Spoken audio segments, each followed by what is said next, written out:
Today we're going to be talking about skin. And skin is very important. Remember what skin does? We've looked at that in a few other presentations. It breathes, which means it cannot be blocked because it's breathing. And apparently when they painted the model for the James Bond movie Goldfinger, they had to paint the front part of her gold and film it, wash that off and paint the back part gold and then film her, because you can't cover the whole skin or the person will die. It breathes, the skin breathes. So be very mindful to allow your skin to breathe. The skin also throws off waste. Another reason why the skin should be allowed to have as much air and probably play, I suppose, as much as possible.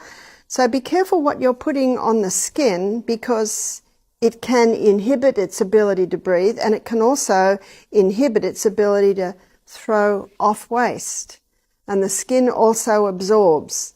Another reason why we should be careful what we touch. I was consulting with a lady, she was only in her early 40s, who'd had a stroke. So I was immediately intrigued, why did she have a stroke? She's a chemist or a pharmacist, and she was from one of the Caribbean islands, and she said she mixes all the tablets up together with bare hands. So the chemicals from the tablets are all going into her hands. The same thing happened. I met a vet once, a vet nurse, and she did the same thing, and she had major liver problems.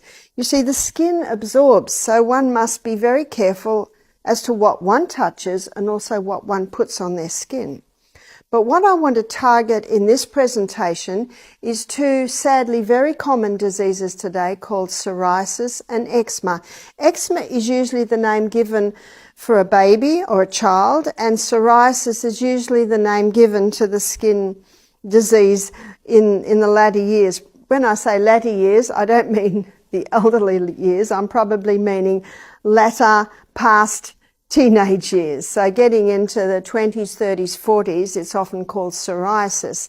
And I've seen many people suffer extremely with this. And again, we need to know why.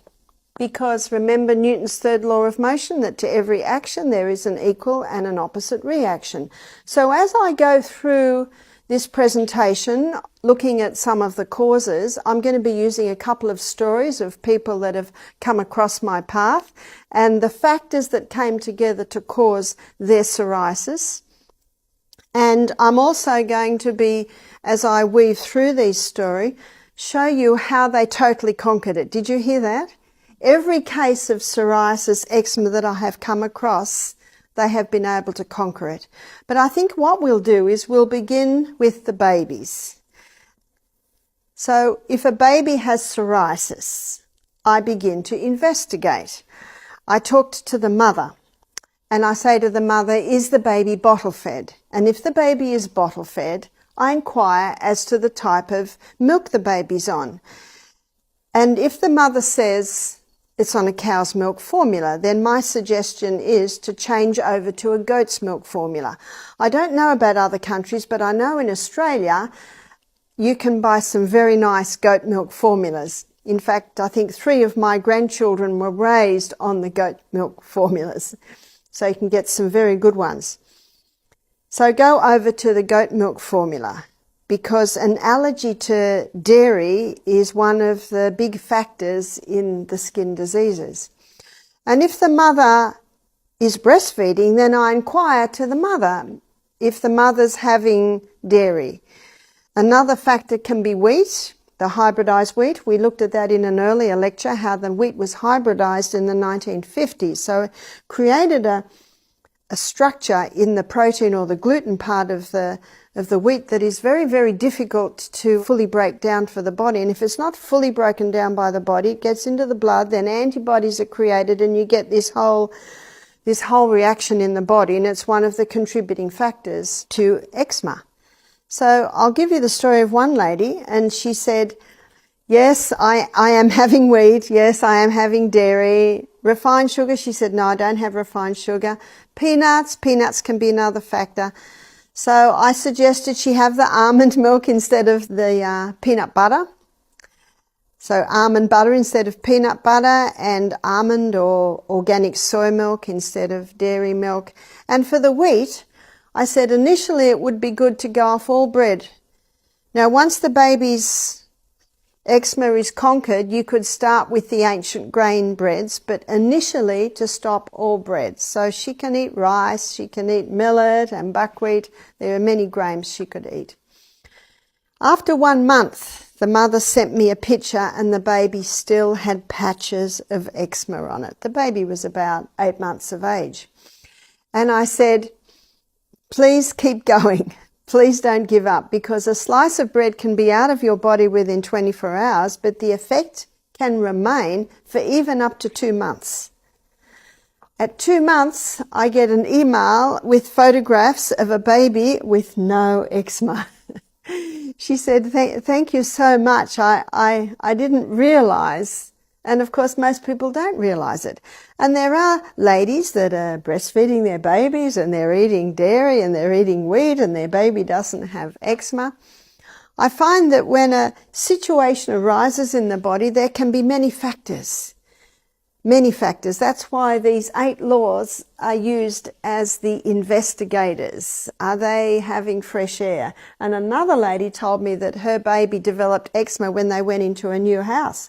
And when we investigated in the house, the little cot where her baby slept, there was black mold. Now, it wasn't there when she first put the cot there, but they found out there was a leaking tap behind the wall, and because the cot was nestled into the corner and had the bedding in there, they never saw it.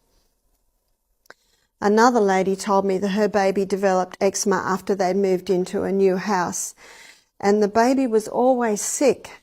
So I suggested that they go to the real estate and find out if the house was sprayed. Sometimes houses are sprayed with strong chemicals just before the person moves in, and she found that that was the case. And the baby felt it more than anyone because the baby was crawling down on the floor, and the baby had no eczema until they'd gone into that house. So that's a fairly obvious connection. So it could be chemicals, it could be mold. These can be contributing factors. Definitely there's usually an inherited factor, but remember, genetics loads the gun, but it is lifestyle that pulls the trigger. So you could have a whole family move into a house that has just been sprayed with chemicals not long before, and the crawling baby will feel it more because they're crawling on the floor.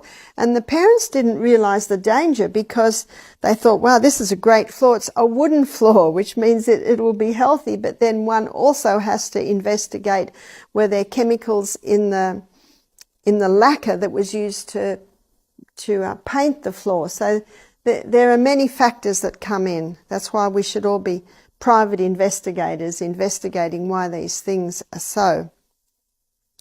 So let's move on to the adults. But before I go on to the adults, I'll just have one more story. And it was a guest that came to our health retreat about 3 years ago. She said, my grandson had eczema and my daughter took him to a pediatrician, and this pediatrician was known to be more on the natural side. He wasn't ready to do drugs like others may be. And the pediatrician said to her daughter, remember the daughter of the guest that was with us, stop the wheat, dairy, refined sugar, peanuts and oats. Isn't it nice to hear that there are pediatricians who are recognizing the role that the food has to play? She said, my son totally recovered from his eczema. And that, she said, that's, as you have just explained, it took about 2 months. If the baby doesn't recover in 2 months, then you would investigate a mold factor or a chemical factor could come into play there. What can you do meanwhile? Is there anything you can put on the skin? Well, unfortunately there isn't, because it's from the inside. Now, a little coconut oil might bring a little relief. Sometimes aloe vera can bring a little relief. If the baby's itching, ice.